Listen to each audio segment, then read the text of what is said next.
nice and sharp. Today we're going to be going over everything you need to know about repairing your knives at home.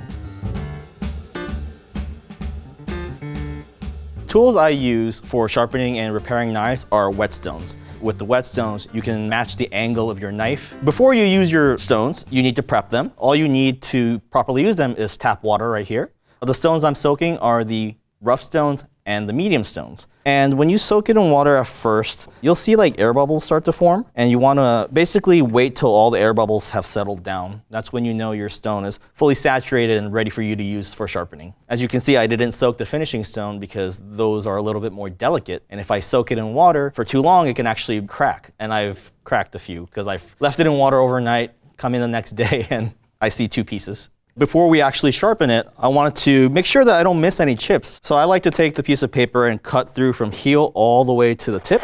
And every time it catches, I know that's exactly where a chip in the knife is. So I want to make sure that I see and inspect and make sure I'm aware of where all the chips are so I don't miss anything when I grind it out. The paper test shows that this has microscopic chips. Obviously there's some that's very noticeable, but there's a lot of little ones all along the edge. So I want to make sure I don't miss any of that when I grind on the rougher stone.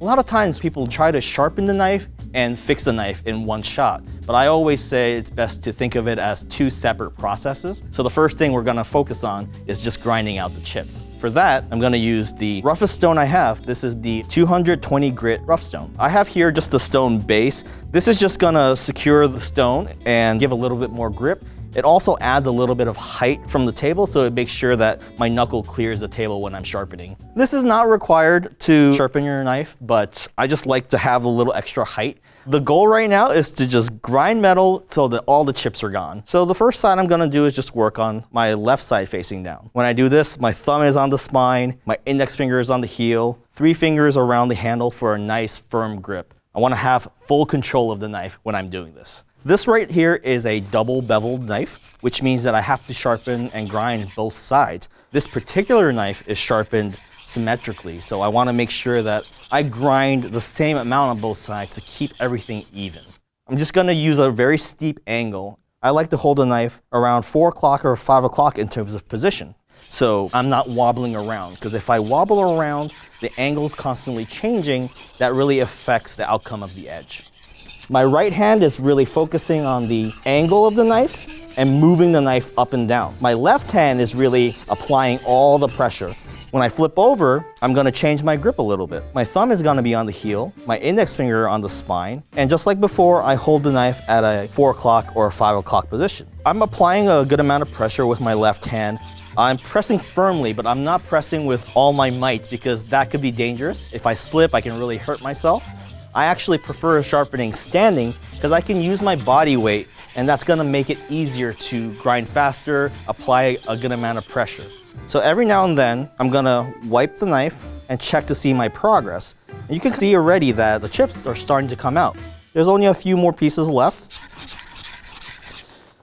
So you see me constantly wiping my blade. There's a lot of times, if you have a high carbon steel knife, it can actually rust as you're sharpening. If you leave the knife on the table with a few drops of water, you'll see little particles of rust. If you cut anything acidic, you can actually see discoloration almost immediately. So with high carbon steel, the key is constantly wiping your blade, even as you're sharpening, even as you're using it.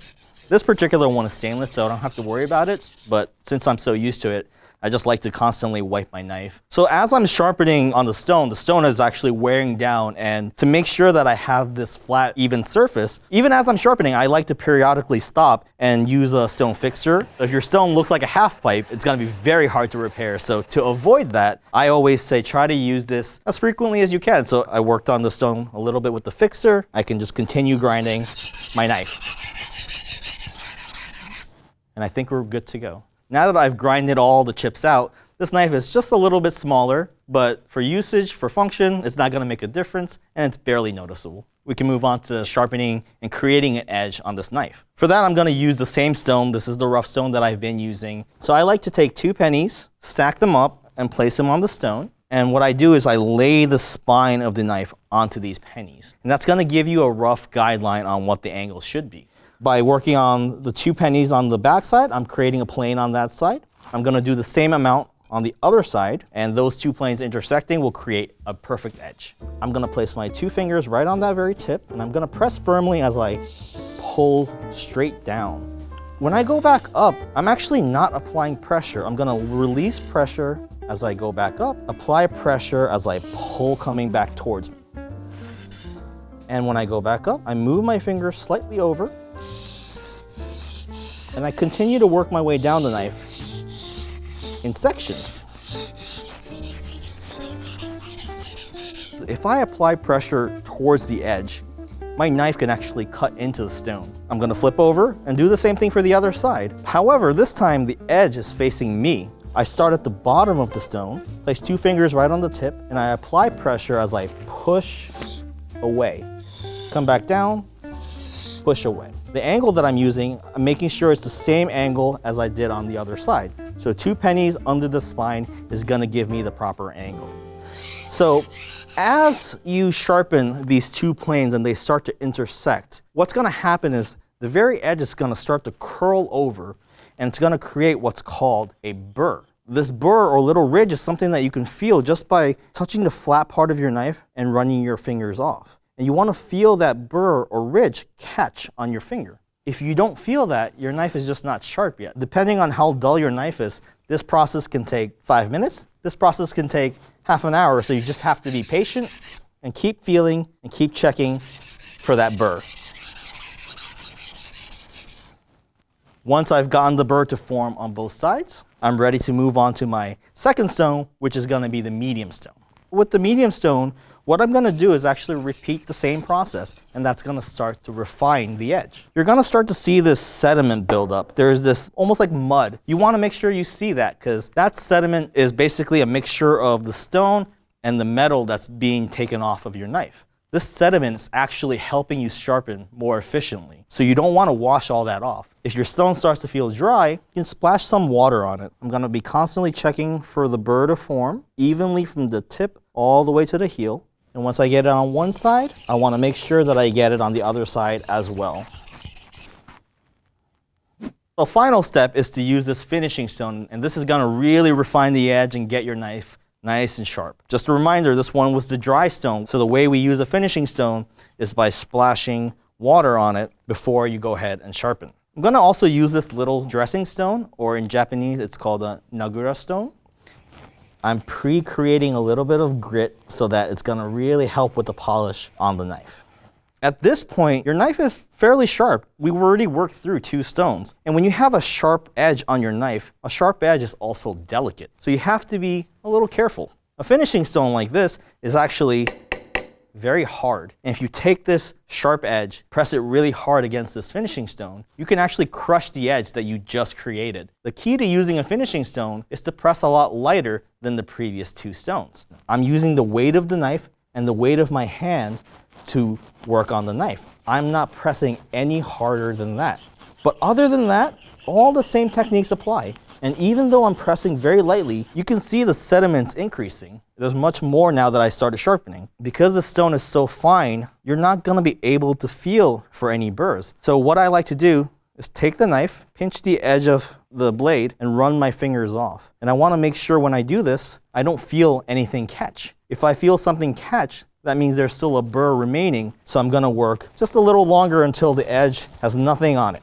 The other thing I'm looking for is for the edge to get really nice and shiny. It's gonna look almost like a mirror finish if you shine it in the light. I usually work on a finishing stone for 5 minutes, maybe 10 minutes if I have time, but the longer you work and get that edge nice and polished, the smoother your edge will be. We should be good to go with this knife. You saw all the chips catching on the piece of paper, so I'm gonna make sure that I didn't miss anything. So heel to tip, all the way down. It's much cleaner cut. In the beginning, this knife was really badly chipped. It wasn't very sharp. I used 3 stones, the rough stone to grind out the chips and set the new bevel, the medium stone to refine, and the finishing stone to really polish the edge up. If you were to fix this at home, this process from top to bottom should have taken around 15 to 20 minutes, and now this knife is ready for you to use in your kitchen and cook delicious food. Last, I want to show you guys my personal knife right here. I've had this for 13 years, and this knife has gone with me to many Michelin restaurants and culinary schools, and this knife used to be a 9.4-inch chef knife. As you can see, this is now about a 6-inch utility knife, but it still gets very sharp. And the reason why I want to show this to you is because if you take care of your knives, these knives can last you many, many years. So if you feel that you're not able to fix your own knife, that is too far gone, you can always send it to me at Corin, and I'll be more than happy to fix your knives for you.